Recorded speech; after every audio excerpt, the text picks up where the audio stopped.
I got the Canon 80D kit back in 2016 to give my efforts on YouTube a serious boost, and as I said recently, it's now been made redundant basically by my Fujifilm X-T3 that's recording this video today. But here it is, boxed, ready to sell. It goes for around $550, $600 secondhand at the moment, so 4 or so years down the line, should you buy it from me? I'm just kidding. We're going to look at a few reasons why I think this is a cracking camera, even in 2020 and so on.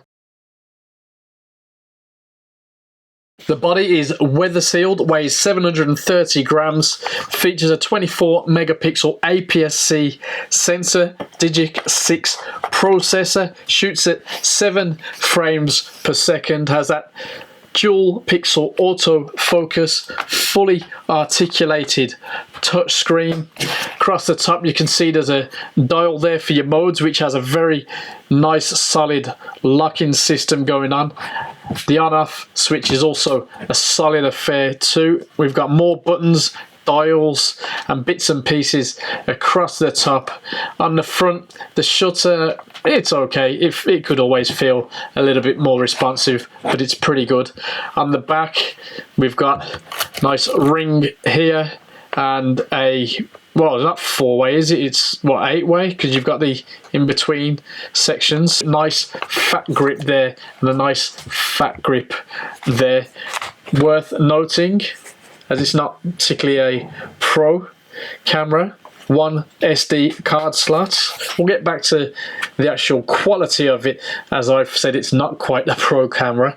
Worthy of note, the ubiquitous, I think is the right word, LPE6 battery. As you can see, this particular one's a third-party battery and good to go. Everything is nice and solid, but for, what did we say, $550, $600 on the second-hand market, we want to consider if it's still worth it. So let's crack on with that evaluation now. I found this to be an all-round excellent DSLR. It feels good in the hands across a day of solid shooting. Yes, we've looked at a lot of excellent mirrorless cameras out there, but if you need a solid DSLR, there's something about a chunky camera that can help you connect to the experience. For some, it's simply a personal preference, and the 80D, I would say, is right up there as an all-day camera, proof that the DSLR is not dead.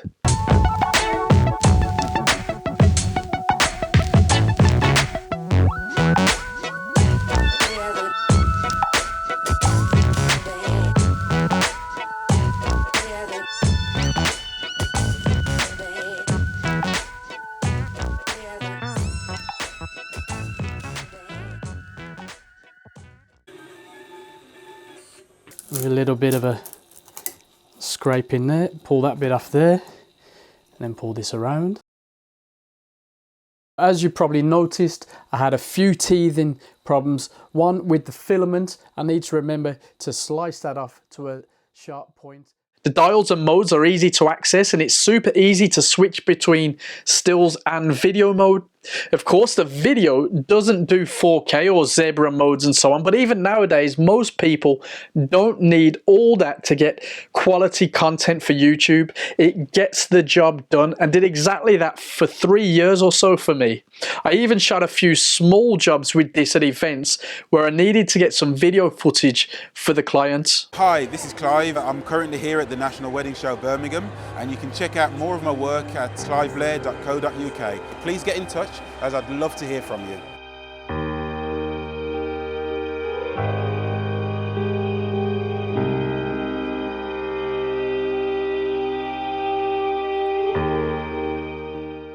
It's easy to plug a mic in, switch on and start shooting yourself, and it's that ease that's made it a quality number for vloggers and the like. And of course, being a DSLR, the battery life is excellent too. But if I'm honest, the onboard audio, the preamps and so on, it isn't the best out there, but it is usable. You have got a headphone socket on the body, so it's easy to monitor what you're getting. And of course, you've got an audio monitor on the screen itself too. For me, it's all about the dual pixel autofocus. It really is that good. Now, other brands have caught up with face and eye tracking, but for me, this gave me a lot more confidence when it came to shooting videos like this, for example. The screen helps me get my framing right quickly, and as soon as I see that box on my face, which is pretty instantaneous, I'm good to go. AFC and face tracking is a treat on this camera, even with the kit lens. Any of the Stm lenses are quality for this camera, and I mainly use the 10-18 and 18-55mm lenses. I didn't get this for stills, but it does a great job, and yes, I have used it on a few pro jobs with the 70-200 2.8 and to a much lesser degree the 50mm 1.8.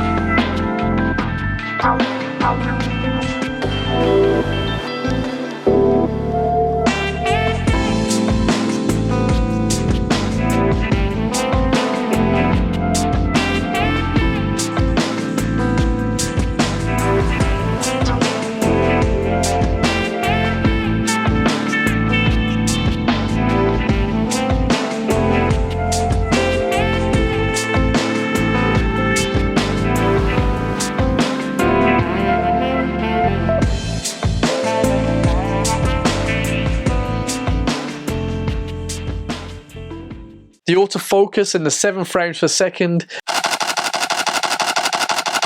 more than keeps things moving along, and the dynamic range is very good, albeit not the best in its class. It really is no wonder this camera ranked so highly when it came out, and there's no reason why it isn't a great buy in 2020 and so on.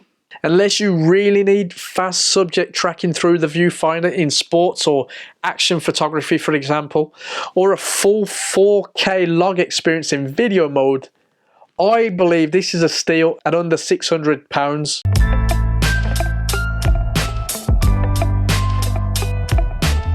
Now, of course, mine was boxed awaiting a buyer, so why is it back out of the box other than to feature in this video? Well, I discovered, or rediscovered, at the start of lockdown that I could use it as a webcam. Now, my MacBook Air camera being a bit of a potato in YouTube terms, and at the time of recording, no Elgato cam links are easily available for me to hook up my Fujifilm or Panasonic cameras, as, if I'm honest, I really want to do. But with a simple USB cable, 2 small pieces of software on my MacBook Air, I can use this 80D as my webcam in clients, meetings and so on. So far in meetings over 2 hours, it's worked a treat. I have had occasional dropouts, freezes due to bandwidth or whatever, but a quick reset in and out of the USB cable at the MacBook end, and I'm away. Frankly, it's another plus for a camera of this nature. Trying to get an Elgato cam link to do the same with my T3 at the time of recording is either nigh on impossible, or I'm not sure I want to spend the money, really. Anyway, hopefully by the time the video goes out and the lockdown is over, we hope, we can get back to normal life.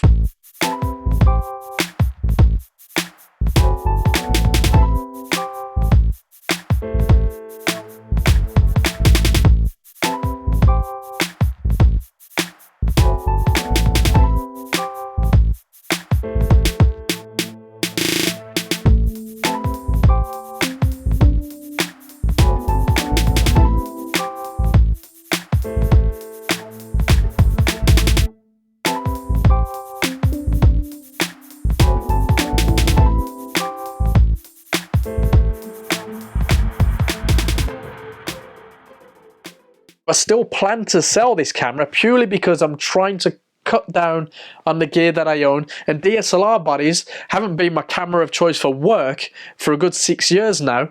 And of course, my Fujifilm X-T3 has took over YouTube duties this year. But yes, in 2020, 2021 and so on, this is a solid camera that any enthusiast, semi-pro, etc. can use to great effect. For as long as the camera will work, it'll be very capable. Now, the shutter on the 80D is rated at 100,000, and if you care for the camera properly, you could potentially go way past that. So have you used this camera, or do you want to buy mine and support my efforts to make my kit simple again. I'm just kidding. It'll possibly be gone by then. Anyway, let us know what you think of the Canon A to D in the comments below. Make sure you've subscribed, and I'll see you in the next video.